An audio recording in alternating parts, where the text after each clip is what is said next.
Hello बच्चों। हम देख रहे हैं अपना चैनल संस्कृत युग। हमने कल स्टार्ट किया था कारक। तो आज हम उसका सेकंड पार्ट देखने जा रहे हैं। कारक का सेकंड पार्ट देखेंगे आज अपन। कल हमने द्वितीय विभक्ति के नियम देखे थे और हमने ये देखा था कि उसके प्रश्न कैसे आएंगे और कैसे आपको उत्तर देना है। तो आज हम पढ़ेंगे अगली विभक्ति। तो अपनी आज अगली विभक्ति कौन सी होगी? तृतीय विभक्ति। तो चलिए बच्चों, हम शुरू करते हैं अपनी तृतीय विभक्ति।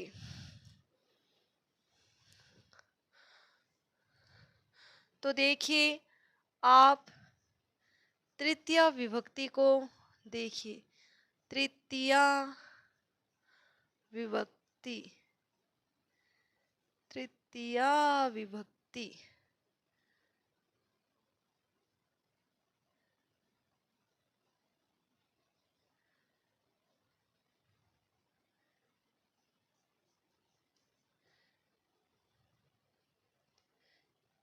ये अपनी है तृतीय विभक्ति। अब देखिए, तृतीय विभक्ति के अपन नियम पढ़ेंगे। तो तृतीय विभक्ति के नियमों में हमें क्या देखना है? तृतीय विभक्ति के नियमों में हमें क्या देखना है? पहला नियम अंग विकार। पहला नियम क्या पढ़ना है? अंग विकार। अंग विकार के योग में, अंग विकार के योग में तृतीय विभक्ति होती है। तृतीय विभक्ति होती है। अंग विकार के योग में कौन सी विभक्ति होती है? तृतीय विभक्ति होती है। अंग विकार के योग में कौन सी विभक्ति होती है? आपकी तृतीय विभक्ति होती है। तो देखिए, वह पैर से लंगड़ा है। तो मान लो आपके ये आ गया सह पादेन खंजह। से पादेन खंजह अस्ति। तो इस प्रकार आपके एक लाइन आ जाएगी और आपके इस शब्द के नीचे अंडरलाइन आएगी और आपसे पूछा जाएगा कि इसमें कौन सी विभक्ति है। तो देखिए, अंडरलाइन को देख के पता चल रहा होगा कौन सी विभक्ति है, क्योंकि कल मैंने आपको रूप भी लिखवाए थे। बाकी खंज, खंज मतलब होता है लंगड़ा। तो स यानी वह, पाद यानी पैर से या पैर के द्वारा, वह पैर से लंगड़ा है। तो उसके जो अंग है उसमें कोई ना कोई विकार आ रहा है। वो लंगड़ा है मतलब शरीर में कुछ त्रुटि है। तो अंग विकार के योग में कौन सी विभक्ति हो जाएगी? तृतीय विभक्ति। तो अंग विकारे योग्य। आप उत्तर कैसे लिखोगे?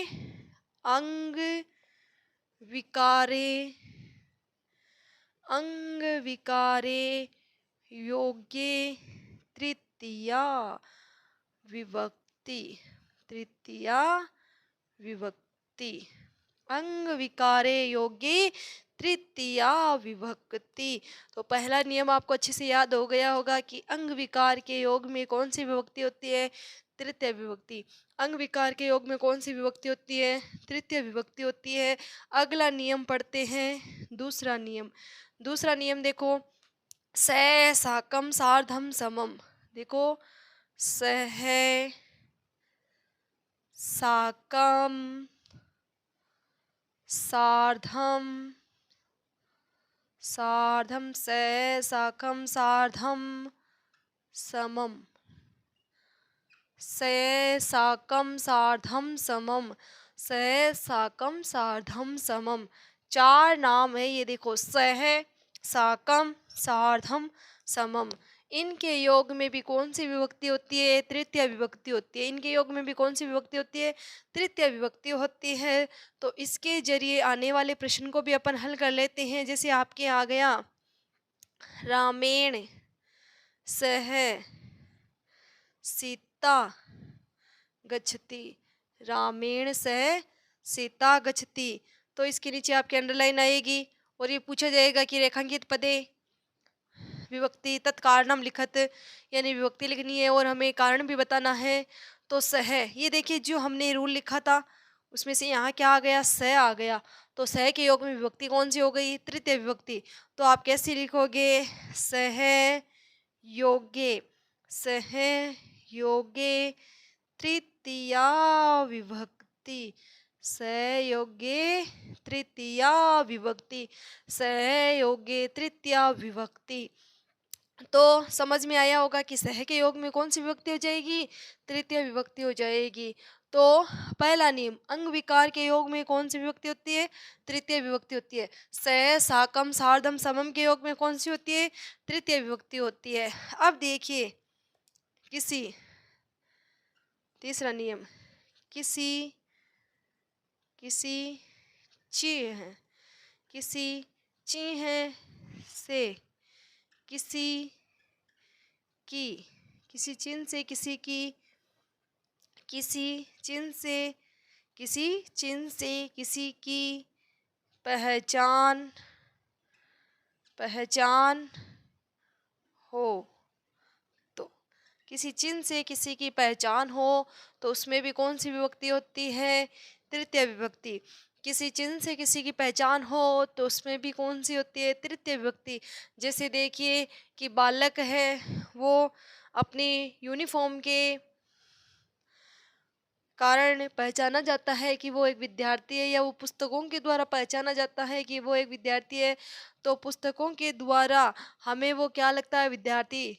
तो बालक, तो बालक की तृतीय क्या हो जाएगी, बालके है पुस्तकम पाठयति थी। बालक पुस्तक पढ़ रहा है तो उससे हमें क्या पता चला कि वो स्टूडेंट है। तो इस प्रकार फिर चौथा नियम, प्रकृति, प्रकृति, ये इसको अपने स्वभाव बोल सकते हैं हिंदी में। प्रकृति, स्वभाव, क्रिया विशेषण, प्रकृति, स्वभाव, क्रिया विशेषण में तृतीया, तृतीया विभक्ति होती है, तृतीय विभक्ति होती है। क्रिया विशेषण में भी तृतीय विभक्ति होगी। जैसे राधा सरलता से लिख रही है, मोहन सुख से जी रहा है। चलो मैं आपको एक उदाहरण लिख के बता देती हूँ। जैसे मान लो सीता, सीता सरलतया, सरल, एक मिनट रुकिए मैं थोड़ा सा ले लिख देती हूँ, सरलतया लिखती, कि वो सरलता से लिख रही है तो इसमें तृतीया हो गई। तो आपको कैसे पता चलेगा सरलता से लिखना उसका स्वभाव है यानी उसकी प्रकृति है। तो वो सरलता से लिख रही है तो आप क्या लिखोगे, प्रकृति, प्रकृति क्रिया विशेषणे योग्य तृतीया विभक्ति। अगला नियम पढ़ते अपन, पांचवा नियम। अगला नियम कौन सा पढ़ेंगे, पांचवा नियम, कि अलम के योग में, अलम के योग में, अलम के योग में तृतीया विभक्ति होती है। अलम के योग में तृतीया विभक्ति होती है। तो देखिए मैं आपको अलम का उदाहरण दे देती हूँ। जैसे विवादेन अलम, विवादेन अलम। तो अलम के योग में कौन सी हो गई आपकी, तृतीया। तो विवादेन में कौन सी है, तृतीया। किसके योग में है, अलम के योग में। तो आप क्या लिखोगे, अलम शब्द, अलम शब्दे भी लिख सकते हो क्योंकि शब्द में, अलम शब्दे योगे तृतीया विभक्ति, तृतीया विभक्ति, अलम योगे तृतीया विभक्ति। तो ये आपके तृतीय विभक्ति के नियम थे। देखिए कल से छोटी है ये विभक्ति, तो वापस इन नियमों को अपन दोहरान कर लेते हैं। अंग विकार के योग में कौन सी होगी, तृतीय विभक्ति। अंग विकार के योग में कौन सी होती है, तृतीय विभक्ति। सह साकम सार्थम समम में कौन सी होती है, तृतीय विभक्ति। किसी चिन्ह से किसी की पहचान हो तो तृतीय विभक्ति। प्रकृति स्वभाव क्रिया विशेषण के योग में भी तृतीय विभक्ति होती है, और अलम के योग में भी तृतीय विभक्ति होती है, और अलम के योग में भी तृतीय विभक्ति होती है। तो आपको ये समझ में आ गया होगा तृतीय विभक्ति के नियम। तो बताइए एक बार फिर से कि अंग विकार के योग में कौन सी होती है, तृतीय विभक्ति। अंग विकार के योग में कौन सी होती है, तृतीय विभक्ति। और आपके सह साकम सार्धम समम के योग में कौन सी होती है तृतीय विभक्ति। सह साकम सार्धम का अर्थ होता है साथ। सह साकम सार्धम का अर्थ क्या होता है, साथ। और आपके किसी चिन्ह से किसी की पहचान हो तो कौन सी विभक्ति होगी, तृतीय विभक्ति। प्रकृति स्वभाव आदि क्रिया विशेषण में कौन सी विभक्ति होती है, तृतीय विभक्ति होती है। कौन सी विभक्ति होती है, तृतीय विभक्ति होती है। और आपके अलम के योग में कौन सी होगी, तृतीय विभक्ति। अलम के योग में कौन सी हो जाएगी आपकी, तृतीय विभक्ति। तो आपको तृतीय विभक्ति के नियम याद हो गए होंगे। अब अपन आगे पढ़ेंगे चतुर्थी विभक्ति। अब अपन आगे कौन सी विभक्ति पढ़ेंगे, चतुर्थी विभक्ति। तो 2 मिनट, अभी अपन चतुर्थी विभक्ति शुरू करते हैं। तो देखिए अब अपन पढ़ेंगे चतुर्थी। चतुर्थी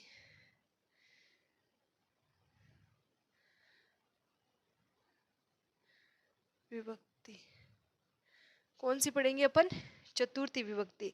तो देखिए चतुर्थी विभक्ति में क्या होता है, हमें कुछ नियम, कुछ धातुएं याद करनी है। सबसे पहले हम याद करते हैं कि नमः, नमः, स्वस्ति, स्वाहा, नमः, स्वस्ति, स्वाहा, स्वदा, वसट और अलम के योग में चतुर्थी। देखिए पहला नियम, नमः, स्वस्ति, स्वाहा, स्वदा, वसट और अलम के योग में चतुर्थी होगी। तो आपको ये कुछ शब्द ध्यान में रखने हैं कि नमः, स्वस्ति, स्वाहा, स्वदा, वसट और अलम के योग में कौन सी होती है, चतुर्थी। आप लोग ये मत सोचना कि अलम ने मैडम ने तीसरी में भी लिखा था और चतुर्थी में भी लिख रहे हैं। तो देखिए बच्चों, अलम तृतीया में भी होता है, चतुर्थी में भी होता है। अभी मैं आपको दोनों में अंतर समझा दूंगी। तो देखिए नमः, स्वस्ति, स्वाहा, स्वदा और वसट और अलम के योग में कौन सी विभक्ति होती है, चतुर्थी विभक्ति। कौन सी होती है, चतुर्थी विभक्ति। उसके बाद आपको दूसरा नियम याद करना है। इसमें आपको कुछ धातुएं याद करनी होगी। क्या याद करनी पड़ेगी आपको, कुछ धातुएं याद करनी पड़ेगी। तो अपन धातुएं लिखते हैं। देखिए रुच, रुच धातु। रुच धातु मतलब होता है आपके पसंद करना, यानी रुचि रखना। तो जो रुचि अर्थ में धातु होती है, यानी रुचि से संबंधित कोई भी बात होगी तो उसमें आपके कौन सी विभक्ति हो जाएगी, चतुर्थी। तो रुच धातु के योग में कौन सी होगी, चतुर्थी। स्वद, स्वद मतलब पसंद करना। तो स्वद धातु के योग में भी आपके कौन सी हो जाएगी, चतुर्थी विभक्ति। फिर आपके हैं क्रोध धातु। तो क्रोध धातु के योग में भी कौन सी होती है, चतुर्थी विभक्ति। क्रोध धातु के योग में भी कौन सी होती है, चतुर्थी विभक्ति। उसके बाद आपके होती है द्रुह धातु। तो द्रुह यानी विद्रोह करना, तो इसमें भी होती है चतुर्थी विभक्ति। फिर आपके होती है ईर्ष्य धातु। तो ईर्ष्य मतलब ईर्ष्या करना, और ईर्ष्य धातु के योग में भी कौन सी होती है, चतुर्थी विभक्ति। फिर आपके होता है असूय। कौन सी धातु होती है, असूय धातु। असूय धातु के योग में भी आपकी चतुर्थी विभक्ति होती है। और असूय धातु का मतलब होता है निंदा करना। और असूय धातु का मतलब क्या होता है, आपकी निंदा करना। अब देखिए एक आपकी होती है ध्री धातु। ध्री धातु के योग में भी कौन सी होगी, चतुर्थी विभक्ति। ध्री धातु में जो ऋण देता है उसके योग में आपकी चतुर्थी विभक्ति हो जाती है। तो ध्री धातु के योग में भी आपके कौन सी हो जाएगी, चतुर्थी। अब आपके स्प्री धातु। स्प्री धातु का मतलब भी, सॉरी, स्प्री धातु में भी चतुर्थी विभक्ति होती है। आपकी स्त्री धातु में भी कौन सी होती है? चतुर्थी विभक्ति होती है। स्त्री मतलब भी पसंद करना होता है, तो स्त्री धातु में भी कौन सी हो जाएगी? आपके चतुर्थी विभक्ति हो जाएगी। अब आपके एक होती है कथ धातु, इसे कथय भी लिखा जाता है, तो अपन कथय लिख लेते हैं क्योंकि रूप जब चलेंगे तो कथय में चलेंगे। तो कथय धातु में भी कौन सी होती है? चतुर्थी विभक्ति। कथय धातु में भी कौन सी होती है? चतुर्थी विभक्ति। फिर आपके एक होती है उपदिश धातु। कौन सी होती है? उपदिश धातु। उपदिश का मतलब होता है उपदेश देना। उपदिश का मतलब क्या होता है? उपदेश देना। तो उपदेश धातु में भी कौन सी हो जाएगी? चतुर्थी। फिर आपके होती है निवेदे धातु। कौन सी होती है? निवेदे धातु। तो निवेदे धातु में भी आपके कौन सी हो जाएगी? चतुर्थी विभक्ति। निवेदे में भी कौन सी हो जाएगी? चतुर्थी। तो देखिए 1 2 3 4 5 6 7 8 9 10 और 11, ये 11 धातुएं आप याद कर लेना, तो आपकी चतुर्थी विभक्ति क्लियर हो जाएगी। तो देखिए रुच, स्वदय, क्रोध, द्रुह, ईर्ष्य, स्वे, द्रि, स्प्रे, कथे, उपदेश, निवेदे धातु के योग में कौन सी होगी? चतुर्थी। निवेदे आदि लिख लेते हैं, है ना। निवेदे आदि धातुओं के योग में चतुर्थी, आदि के योग में चतुर्थी विभक्ति का प्रयोग होता है। तो ये है आपके चतुर्थी विभक्ति। तो देखिए कल मैंने आपसे कहा था कि सारी विभक्तियां द्वितीय से छोटी होती है, कमी नहीं है, हमें याद करने होते हैं। तो देखिए नमः, स्वस्ति, स्वाहा, स्वदा, वसट और अलम के योग में चतुर्थी होती है। रुच, स्वद, क्रोध, द्रुह, ईर्ष्य, अस्वे, द्रि, स्प्रे, कथे, उपदिश, निवेदे आदि धातु के योग में भी कौन सी होती है? चतुर्थी। अब अपन अलम को देखते हैं कि अलम में तृतीया भी थी और चतुर्थी भी थी। तो देखिए एक आपके हो जाता है विवादेन अलम, अभी मैंने बताया था आपको, विवादेन अलम। एक हो गया आपके कोलाहलाय, कोलाहलाय अलम। तो देखिए अब देखिए नाम सेम है ना, अलम और अलम, नाम सेम है, अलम और अलम, लेकिन हमें अगर रूप याद है तो इधर देखिए कल मैंने रूप लिखे थे राम के, तो उसके द्वारा आप कर सकते हो कि विवादे राम में तृतीय, कोल्हलाय रामाय चतुर्थी है। तो इस अलम के योग में मतलब इधर कौन सी हो रही है? अलम के योग में तृतीय विभक्ति।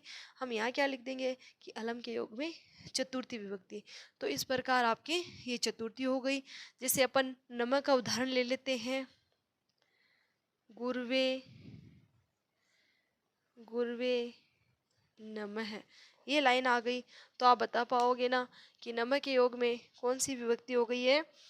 नमक के योग में कौन सी विभक्ति हुई? चतुर्थी विभक्ति। तो नमक के योग में कौन सी विभक्ति हो गई है? आपके चतुर्थी विभक्ति। अब अपन एक क्रोध धातु का भी उदाहरण लेते, देखिए जैसे शिष्य पर गुरु क्रोध करता है, तो शिष्य पर गुरु क्रोध करता है, तो शिष्याय, शिष्याय गुरु है क्रोधेति। आपके ऐसे आ गया, इसके नीचे अंडरलाइन दी हुई होगी, तो आप क्रोध धातु को देख के समझ जाओगे कि क्रोध धातु के योग में कौन सी होती है? चतुर्थी। तो आप क्या लिखोगे? क्रोध धातु योग्य, क्रोध धातु योग्य चतुर्थी विभक्ति। क्या लिखोगे? चतुर्थी विभक्ति। तो ये थे आपकी चतुर्थी विभक्ति के नियम। तो हमने कल द्वितीय के नियम पढ़े थे, आज तृतीय और चतुर्थी के पढ़ लिए। कल पंचमी, षष्ठी और सप्तमी तीनों को पढ़ने की कोशिश करेंगे। बाकी अगर तीनों नहीं हो पाई तो आपके षष्ठी तक तो ज़रूर हो जाएगी। तो कल या परसों तक आपका ये टॉपिक भी कंप्लीट हो जाएगा। मैं आपको लग रहा होगा कि मैम कब तक करवाएंगे, कब तक करवाएंगे। मैं आपको एक एक टॉपिक क्लियर करवाते जा रही हूँ, लेकिन आप देखिए कि आपका टॉपिक क्लियर है क्या। मैं पक्का आपको कोर्स करवा दूंगी, लेकिन आप साथ का साथ तैयार करते जाइए, आवश्यक है। हम कल फिर मिलेंगे।